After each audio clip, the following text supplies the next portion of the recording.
Hello friends, welcome to our channel Guru Diksha e-learning program. Friends, I am Nilesh Upadhyay, teaching with reasoning and maths for competitive exams. Friends, video शुरू करने से पहले आप channel को subscribe कर लीजिए और बेल आइकन पर क्लिक करना ना भूलें ताकि आगे चल के आपको हमारे चैनल के सभी अपडेट्स टाइम टू टाइम मिलते रहे और आप किसी क्लास को मिस किए बिना अपनी प्रिपरेशन को स्मूथली जारी रखें। तो फ्रेंड्स, मैं समझता हूँ कि आपने हमारे चैनल को सब्सक्राइब कर दिया होगा, तो हम बिना टाइम वेस्ट किए अपने चलते हैं टॉपिक की तरफ, जिसका नाम है यूनिट डिजिट पार्ट 2। फ्रेंड्स, इससे पहले वाली वीडियो में हमने यूनिट डिजिट के बेसिक कॉन्सेप्ट के बारे में बातें की थी और आज की वीडियो में हम यूनिट डिजिट के बेसिक कॉन्सेप्ट और रूल का यूज़ करके एग्ज़ाम्स ओरिएंटेड क्वेश्चंस देखेंगे और उसे सॉल्व करने की कोशिश करेंगे। फ्रेंड्स, अगर आप यूनिट डिजिट का पहला पार्ट नहीं देखे हैं तो प्लीज़ जाके पहले उस पार्ट को देखें, जिसका लिंक आपको डिस्क्रिप्शन में ज़रूर मिल जाएगा। तो फ्रेंड्स, चलिए हम बढ़ते हैं अपने क्वेश्चन की तरह।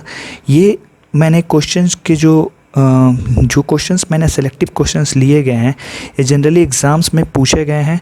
और फ्रेंड्स, और हम देखेंगे कि कितने कम से कम समय में और कितने आसानी से हम इस क्वेश्चन को सॉल्व कर पाते हैं और क्या हम कॉन्सेप्ट लगाते हैं जिससे क्वेश्चन सारे हमारे सॉल्व हो जाएं with in a particular period of time limit में। तो फ्रेंड्स, चलिए बढ़ते हैं हम अपने पहले क्वेश्चन की तरफ। तो फ्रेंड, पहला क्वेश्चन जो हम देख रहे हैं कि हमें क्वेश्चंस के आधार पर देखा जाए तो find the unit digit of 7493 to the power 263 into 151 into 29। तो फ्रेंड्स, आप देख रहे हैं कि ये एक बहुत ही बड़ा एक्सप्रेशन दिया हुआ है, एक बहुत ही बड़ा मल्टीप्लाई नंबर है, जिसको अगर आप इंडिविजुअली इतने बड़े पावर को निकालना ये अभी तो इम्पॉसिबल है। तो इसलिए इसको हम क्या करेंगे कि यूनिट डिजिट के कॉन्सेप्ट से, जो कि मैंने प्रीवियस वीडियो में आपको बताया है, उस कॉन्सेप्ट से अगर यूज़ करें तो ये हम कुछ ही सेकेंड्स में इसका आंसर निकाल लेंगे। तो फ्रेंड्स, मैंने बताया था हम इधर ये कंसिडर करते हैं पहला पार्ट, जिसमें हम देख रहे हैं कि यूनिट डिजिट 3 है। तो फ्रेंड्स, मैंने प्रीवियस वीडियो में बताया था कि 3 की साइक्लिसिटी 4 होती है। तो उस केस में हम क्या करते हैं कि जो इसकी पावर होती है उसको हम 4 से डिवाइड करते हैं। तो यहाँ इसकी पावर 263 है, इसको 4 से अगर हम डिवाइड करेंगे तो ये 4 6 24 एंड रिमेनिंग जो आएगा वो 2 आएगा एंड 4 5 20। यहाँ से जो हमारा रिमाइंडर आएगा वो 3 आएगा। तो आपको पता है फ्रेंड्स, जो हमारा रिमाइंडर आता है वही इसकी पावर हो जाती है। तो यूनिट डिजिट हमारा 3 है और इसकी पावर 3 है, यानी कि हमारा जो यूनिट डिजिट आएगा 3 इंटू 3 9 9 3 27, जो हमारा यूनिट डिजिट यहाँ से आएगा वो 7 आएगा। और फ्रेंड्स, इस वाले पार्ट में अगर हम देखें तो हमारा यूनिट डिजिट 1 है और आपको पता है 1 की पावर अगर कुछ भी रहे तो भी हमारा यूनिट डिजिट 1 होता है। तो फाइनली जो हमारा जो रिज़ल्ट आ रहा है वो 7 इंटू 1 7 हो रहा है। तो इस क्वेश्चन का जो आंसर है वो उसकी यूनिट डिजिट की जो वैल्यू होगी वो 7 होगी। तो फ्रेंड्स, हम देख सकते हैं कि इस वाले क्वेश्चंस में हम जो साइक्लिसिटी का रूल अगर आपको पता होगा तो इस क्वेश्चन को बनाने में आपको करीब 5 सेकंड से 10 सेकंड में आप इसको सॉल्व कर पाएंगे। तो फ्रेंड्स, चलिए हम बढ़ते हैं अपने नेक्स्ट क्वेश्चन की तरफ। तो फ्रेंड्स, ये वाले क्वेश्चन भी पहले वाले क्वेश्चन की तरह है, पर इसमें सिमिलरली क्या आप देख रहे हैं कि यहाँ जो बेस की जो वैल्यू दी हुई है वो दोनों में सेम दी हुई है, लेकिन जो पावर आप देख रहे हैं वो पावर अलग अलग दी हुई है। तो फ्रेंड्स, आपको पता है कि साइक्लिसिटी ऑफ 4 क्या होती है, वो 2 होती है, यानी कि हर एक 2 के बाद वो अपने नंबर्स को रिपीट करता है। तो आपको पता होगा फ्रेंड्स कि 4 की पावर अगर इवन हो तो इसकी जो यूनिट डिजिट की वैल्यू होती है वो होती है 6, और 4 की पावर अगर ऑड हो तो इसकी यूनिट डिजिट की वैल्यू जो होती है वो होती है 4। तो फ्रेंड्स, यहाँ से हम देख सकते हैं कि ये वाले गिवन नंबर में जो इसकी पावर है वो इवन है, तो यहाँ से जो हमारी यूनिट डिजिट की वैल्यू आएगी वो 6 आएगी। और इस वाले पार्ट से अगर देख सकते हैं तो 4 की पावर जो है ऑड है, तो इससे हमारी यूनिट डिजिट जो आएगी वो 4 आएगी। अगर इसको हम सम करते हैं तो इसकी जो यूनिट डिजिट की वैल्यू आएगी वो टोटल, अगर इसको देखा जाता है इसकी वैल्यू 10 आएगी, लेकिन यूनिट डिजिट की जो वैल्यू होगी वो 0 होगी। तो फ्रेंड्स, इस वाले क्वेश्चन का जो आंसर है वो हमारा आंसर 0 होगा। चलिए फ्रेंड्स, मैं समझता हूँ कि आप लोग इस कॉन्सेप्ट को समझ गए हो, क्योंकि वो मैंने प्रीवियस वीडियो में आपको अच्छे तरीके से बता दी है। तो चलिए हम बढ़ते हैं अपने नेक्स्ट क्वेश्चन की ओर। फ्रेंड्स इस वाले क्वेश्चंस में हमें दिए गए हैं कि what is the unit digit of sum of first 111 whole number. तो फ्रेंड्स अगर आप ये क्वेश्चन पढ़ेंगे तो आप देख रहे हैं कि इसमें आपको 2-3 कॉन्सेप्ट है जो कि पहले से ऑलरेडी पता होनी चाहिए। तो फ्रेंड्स इसमें आपको क्या दी गई है, unit digit of sum of first 111 whole number. तो इसमें हम क्या देख रहे हैं, एक होल नंबर का कॉन्सेप्ट आ रहा है। तो फ्रेंड्स होल नंबर बहुत तरह के नंबर होते हैं। एक होल नंबर होता है, एक नेचुरल नंबर होता है, प्राइम नंबर होते हैं, कंपोजिट नंबर होते हैं, इवन नंबर होते हैं, ऑड नंबर होते हैं। तो फ्रेंड्स इस सब के बारे में मैं आपके आगे चल के सिलेबस में जब मैं डिस्कस करूंगा तब आपको ये सारे कॉन्सेप्ट मैं बता दूंगा। फिलहाल के लिए जान ले कि हमें अभी क्वेश्चन के हिसाब से अगर देखा जाए तो होल नंबर वो होते हैं जो कि 0 से शुरू होते हैं और 1, 2, 3 ये हमारे सारे होल नंबर होते हैं। अगर हम बात करें नेचुरल नंबर की तो ये नेचुरल नंबर कह सकते हैं हम कि the natural number is a number in which natural number is a whole number in which 0 is not present. यानी कि अगर 1 से काउंट करें तो ये हमारा जो वैल्यू होता है, मतलब ये जो नंबर्स होते हैं उसको हम नेचुरल नंबर कहते हैं। मतलब नेचुरल नंबर में हमें 0 इंक्लूड नहीं करते हैं। तो फ्रेंड्स इस तरह से इसमें तो होल नंबर की हमें पता चल गई कि ये क्या कौन से नंबर हो सकते हैं। अब हमें निकालना है सम। तो इस क्वेश्चंस के अकॉर्डिंग अगर हम देखें तो हमारी जो सीरीज़ बन के आएगी वो आएगी 0, 1 + 2 + 3 और इसके एक्सपेक्टिव जो लास्ट डिजिट होगी वो 110 होगी। तो फ्रेंड्स आप बोलेंगे कि यहाँ तो 111 लिखी, तो आपने यहाँ पे लास्ट डिजिट जो है 110 क्यों ली? क्योंकि फ्रेंड्स ये हमारे जो क्वेश्चन के अकॉर्डिंग जो दी गई है उसमें लिखी हुई है सम ऑफ फर्स्ट 111 होल नंबर। तो होल नंबर में एक 0 इंक्लूड होता है। तो अगर हम 0 को इंक्लूड कर देंगे टोटल जो अगर आप काउंट करेंगे तो वो 111 नंबर होगा और लास्ट डिजिट जो होगी वो 110 होगी।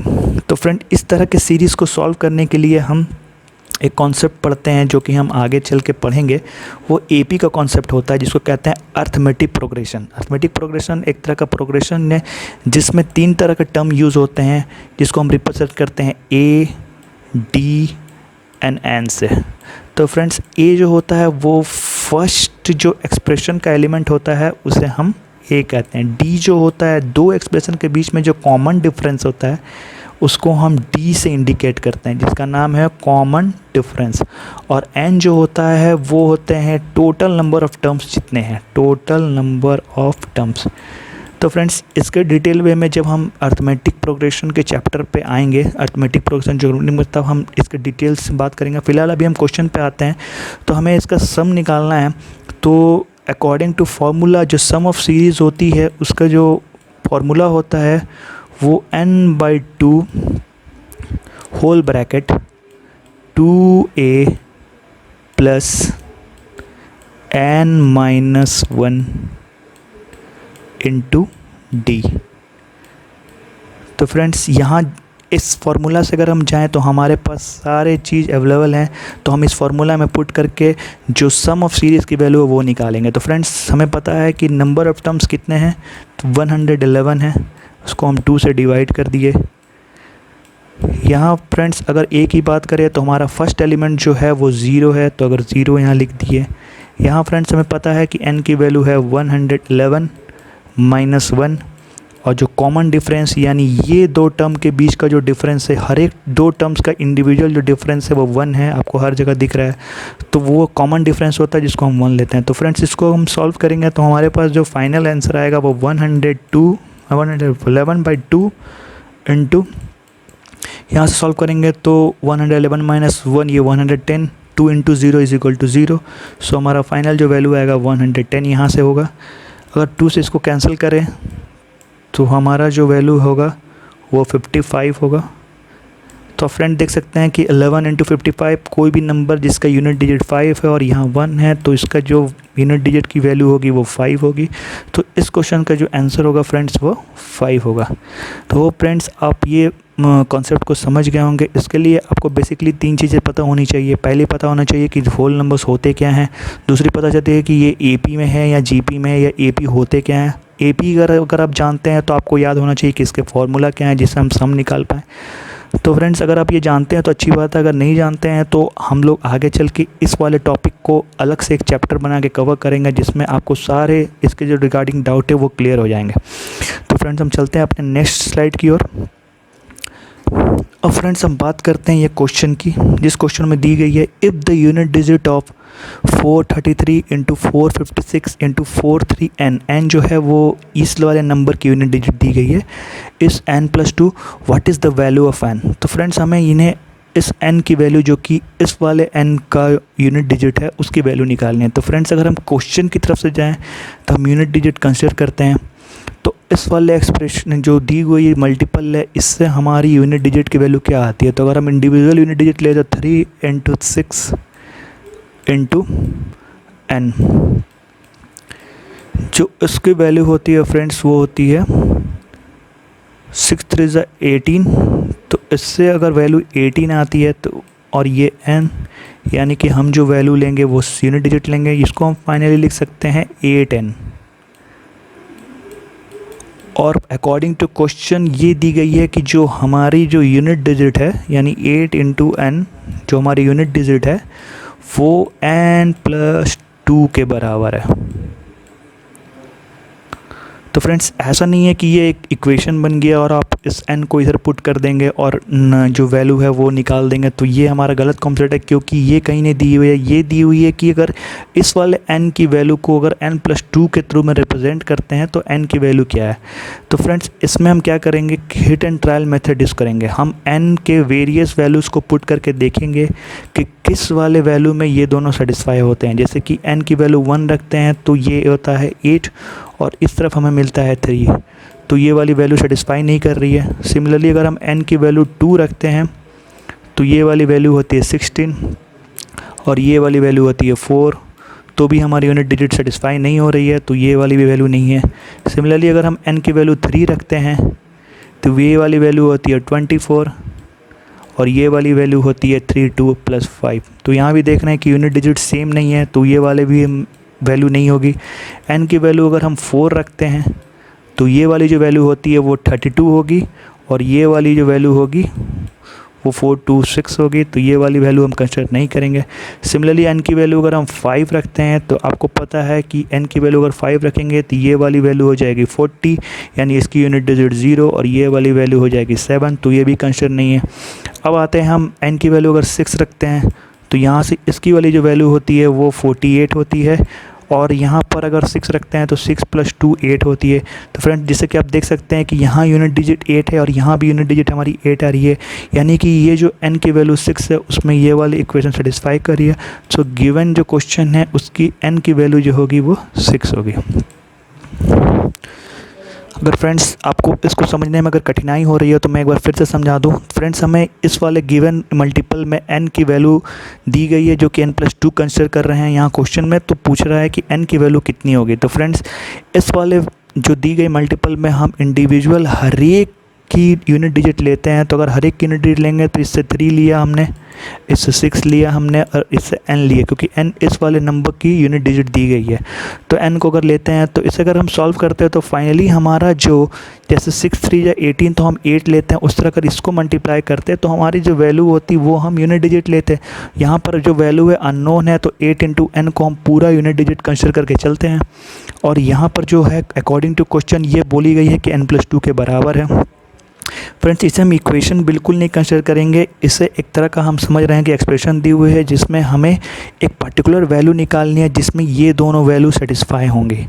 तो फ्रेंड्स इसमें हम individual hit and trial method जो एक होता है हम जानते हैं, हिट एंड ट्रायल मेथड के थ्रू हम इसको सॉल्व करने की कोशिश करेंगे। इसमें हम रेस्पेक्टिवली n की जो वैल्यू है इंडिविजुअली रखेंगे और उसके अकॉर्डिंग हम देखेंगे कि ये वाली वैल्यू, तो हमें देखने के बाद पता चलता है कि जो 6 वाली वैल्यू है उसको रखने से ये 8 6 48 और 6 + 2 8 हैं, दोनों में यूनिट डिजिट बराबर आ रही हैं, तो हमारा जो n की वैल्यू होगी वो n6 जो होगी वो इस वाले एक्सप्रेशन का आंसर होगा। तो उम्मीद करता हूँ फ्रेंड्स कि आप इस क्वेश्चन को समझ गए होंगे। आइए बढ़ते हैं हम अगले क्वेश्चन पे। तो फ्रेंड्स जहाँ तक आप देख रहे हैं कि ये हमारी जो दी गई है सीरीज़ 81 × 83 82 × 3 × 89 इस वाले सीरीज़ की हमें यूनिट डिजिट निकालनी है। तो फ्रेंड्स अगर आप क्वेश्चन देखें तो एक तरह से हमें जब क्वेश्चन देखते हैं तो हमें समझ ही में नहीं आता कि इसको हम सॉल्व कैसे करेंगे, इतनी बड़ी सीरीज़ को इंडिविजुअली हम मल्टीप्लाई करेंगे। तो फ्रेंड्स इसके लिए कुछ नहीं है, ये जो सीरीज़ है उस सीरीज़ को हम थोड़ा बढ़ा के लिख देंगे 81 इंटू 82 इंटू 83, और इसको इंडिविजुअली ऐसे अगर आगे बढ़ेंगे तो 84 और एक जो वैल्यू होगा हमारा 85। तो फ्रेंड्स अगर हम 85 पे पहुंच गए तो जहां तक मैंने आपको पिछले वीडियो में कॉन्सेप्ट बताया था कि अगर आपको किसी भी सीरीज़ में यूनिट डिजिट 5 मिले और उसके रिस्पेक्ट में अगर आपको कहीं भी इवन नंबर दिख जाए, जैसे यहाँ दिख जाए, तो आपको आगे कुछ सॉल्व करने की ज़रूरत नहीं है, क्योंकि हर एक जो 5 होता है उसका अगर किसी इवन नंबर के साथ मल्टीप्लाई किया जाए तो हमारा रिज़ल्ट में जो वैल्यू होता है वो यूनिट डिजिट में 0 होता है। तो इस वाले जो सीरीज़ है इसकी यूनिट डिजिट की जो वैल्यू होगी वो 0 होगी। फ्रेंड्स आप समझ गए होंगे। जो इस तरह के अगर क्वेश्चंस आपको दिए जाएं जिसमें एक पर्टिकुलर सीरीज़ हो, क्योंकि क्वेश्चन में आपको कभी भी पूरी सीरीज़ नहीं दी जाए, ताकि ऐसे ही क्वेश्चन एग्जामिनर जो है क्वेश्चन सेट करते हैं ताकि आपको देख के उसको लगे कि नहीं ये नहीं होगा। लेकिन आप अगर उस सीरीज़ को थोड़ा सा आगे बढ़ाएं, अगर उसको बारीकी से देखें तो आप देखेंगे कि उसमें कुछ ऐसे कॉन्सेप्ट दिए होंगे या ऐसे कुछ नंबर दिए हैं जिसका मल्टीपल या तो 0 होगा या तो 1 हो जाएगा या तो 0। इस तरह का आप देख के अगर करेंगे तो ये वाले जो इक्वेशन या जो सीरीज़ दी रहती हैं वो बहुत सिंपल तरीके से सॉल्व हो जाती हैं। चलिए फ्रेंड्स हम बढ़ते हैं अपने अगले क्वेश्चन की ओर। तो फ्रेंड्स आप देख सकते हैं कि इसमें जो वैल्यू दी गई है, जो उसकी यूनिट डिजिट निकालने के लिए बोली गई है, वो दी गई है 234 की जो पावर है वो फैक्टोरियल 21 है और 507 टू दी पावर फैक्टोरियल 15 है। अब आप बोलेंगे कि सर आपने तो पिछले वाले वीडियो में इस तरह का कुछ कॉन्सेप्ट बताया नहीं है। लेकिन फ्रेंड्स मैंने जब हमेशा बताया है कि जो 4 है या 7 है उसकी जो साइक्लिसिटी होती है, वो जो 4 और 7 है वो क्या होती है कि 7 की साइक्लिसिटी 4 होती है और 4 की साइक्लिसिटी 2 होती है। लेकिन हमने पावर में तो 21 फैक्टोरियल करके कोई क्वेश्चन आपको नहीं बताया, लेकिन हाँ मैंने पिछली वीडियो में फैक्टोरियल का कॉन्सेप्ट आपको ज़रूर बताया। तो फ्रेंड्स ये ऐसा कुछ नहीं है, ये क्वेश्चन सिर्फ आपको देखने में बड़े लग रहे हैं। अगर आप इसे बारीकी से देखेंगे तो 234 इसको हम लिख सकते हैं 21 फैक्टोरियल को 21 into 20 into 19 dot dot dot. ये वाली जो सीरीज़ है वो घटते घटते एक ऐसी होगी 4 इंटू 3 इंटू 2 इंटू 1। तो फ्रेंड्स आप देख रहे हैं कि ये जो पूरे 21 की फैक्टोरियल है ये 4 से डिविजिबल हो जाएगी, क्योंकि इसमें एक टर्म 4 आएगा जो कि 4 को कैंसिल हो जाएगा। तो फ्रेंड्स आपको पता चला गया कि अगर ये वाले जो वैल्यू है अगर 4 से डिविजिबल हो जाए तो हम यूनिट डिजिट की जो वैल्यू है वो 4 रख देते हैं। सिमिलरली अगर इसकी बात करें तो ये भी 4 से डिविजिबल हो जाएगी, तो यूनिट डिजिट की वैल्यू भी हम इसमें 4 रख देंगे। आपको पता है कि अगर 4 की पावर इवन हो तो उसकी जो वैल्यू होती है वो 6 होती है यूनिट डिजिट की, और 7 की पावर अगर 4 हो तो आपको पता ही है कि वो 7 की पावर 4 कितनी होगी, 7 इंटू 7 जो कि 49 होगा, 49 इंटू 7 यानी ये 3 होगी, और 3 इंटू 7 ये 1 होगी। तो इसको आप अगर सम करते हैं तो इसकी जो यूनिट डिजिट की वैल्यू होगी वो 7 होगी। तो ये वाले जो एक्सप्रेशन है उसकी जो वैल्यू दी होगी यूनिट डिजिट की 7 होगी। तो फ्रेंड्स अगर इस तरह के क्वेश्चंस आते हैं तो आप बिना देखे बिना कुछ इतने बड़े सीरीज़ निकालने, आपको पता है कि वो 4 से पक्का, अगर वो 4 से ज़्यादा की फैक्टोरियल दी हुई है तो वो 4 से डिविजिबल हो, या 4 की फैक्टोरियल दी हो तो भी वो 4 से डिविजिबल हो जाएगा। तो फ्रेंड्स आपको कुछ इतना नहीं करना है, डैट इस तरह क्वेश्चन देखे तो इसकी पावर आप 4 पुट करके इंडिविजुअल की जो यूनिट डिजिट है वो निकाल के ऐड करके आप इस वाले क्वेश्चन को ईजिली सॉल्व कर सकते हैं। तो चलिए फ्रेंड्स हम बढ़ते हैं अपने अगले वीडियो की तरफ। अब फ्रेंड्स आप देख रहे होंगे कि इस वाले एक्सप्रेशन में भी फैक्टोरियल का कॉन्सेप्ट है और इसकी यूनिट डिजिट निकालनी है। तो फ्रेंड्स अगर आप वीडियो देख रहे हैं, अगर आपको लगता है कि आप इस क्वेश्चन को सॉल्व कर सकते हैं तो प्लीज़ वीडियो को थोड़ी देर के लिए पॉज कीजिए और ख़ुद से ट्राई कीजिए। अगर आप कर पाते हैं तो बहुत अच्छी बात है, अगर नहीं कर पाते हैं तो घबराने की ज़रूरत नहीं है। आप एक बार क्वेश्चन को देख लीजिए, फिर इससे रिलेटेड जितने भी क्वेश्चंस आएंगे मुझे यकीन है कि आपसे एक भी क्वेश्चन नहीं छूटेंगे। तो फ्रेंड्स इस वाले क्वेश्चन को आप जब देखते हैं तो आपको लगता है कि इसमें फैक्टोरियल भी दी हुई है और इतनी बड़ी सीरीज़ भी दी हुई है, मतलब आपके दिमाग में एक बात चल रही होगी कि मुझे पहले इंडिविजुअल फैक्टोरियल की वैल्यू निकालनी होगी, फिर मुझे AP का फॉर्म लिखना होगा, फिर मुझे सम ऑफ AP निकालनी होगी, फिर उसकी यूनिट डिजिट। तो फ्रेंड्स आप अगर ऐसा सोच रहे हैं तो ऐसा कुछ नहीं करना है। फ्रेंड्स अगर हम थोड़ा सा इस क्वेश्चन को बारीकी से देखें तो हम देख रहे हैं कि फैक्टोरियल 1 की जो वैल्यू होती है 1 होती है, फैक्टोरियल 2 की वैल्यू वो 2 होती है, फैक्टोरियल 3 की जो वैल्यू होती है वो 6 होती है, फैक्टोरियल 4 की जो वैल्यू होती है वो 24 होती है, और फैक्टोरियल 5 की जो वैल्यू होती है वो 120 होती है। तो फ्रेंड्स एक बार आप फैक्टोरियल 5 देखें और यहाँ 0 देखें, मतलब इसके बाद अगर जितने भी सारे नंबर आएंगे उसकी जो यूनिट डिजिट होगी वो 0 होगी। मतलब इसके पहले तक की आपको नंबर कंसिडर करने, इसके बाद वाले अगर आप इमेजिन करें तो अगर फैक्टोरियल 6 की बात करें तो वो वैल्यू होगी 720, फैक्टोरियल 7 की बात करें तो वो भी अगर जो वैल्यू होगी वो भी उसकी भी यूनिट डिजिट 0 होगी। अप टू 100 जितनी भी वैल्यू आएगी वो 0 होगी। तो फ्रेंड्स आपको इंडिविजुअल सिर्फ यहाँ फैक्टोरियल 4 तक कंसिडर करना है और उसके सम करके जो यूनिट डिजिट आती है वो इस वाले एक्सप्रेशन की आंसर होता है। तो फॉर एग्जांपल 1 + 2 + 6 + 24 ये वैल्यू हम जोड़ देंगे, जिसका वैल्यू आएगा 2136394 13 13 और 133। सो 33 इसका आंसर है। हमें यूनिट डिजिट की बात करनी है तो ये जो 3 है वो वाले इस वाले जो गिवन एक्सप्रेशन है उसकी वैल्यू 3 होगी। तो फ्रेंड्स इस तरह के क्वेश्चन को आप थोड़ी सी बारीकी देखिए। आपको फैक्टोरियल 5 अगर कहीं भी दिख जाए तो आपको उसके पहले जितने भी नंबर हैं उसको ऐड करके जो उसकी यूनिट डिजिट आती है आपको उससे निकाल के वही उसकी यूनिट डिजिट होती है। तो फ्रेंड्स मैं समझता हूँ कि आप इस तरह का क्वेश्चन समझ गए होंगे। तो फ्रेंड्स अगर आपको ये वीडियो पसंद आया हो, अगर आपको वीडियो अच्छा लगा होगा तो इसको लाइक करें, शेयर करें, सब्सक्राइब करें। और अगर आपको किसी भी क्वेश्चन या किसी भी गिवन टॉपिक में जो डाउट होती है तो आप कमेंट सेक्शन में ज़रूर बताइए, मैं उसे सॉल्व करने की पक्का कोशिश करूँगा। तब तक के लिए गुड नाइट।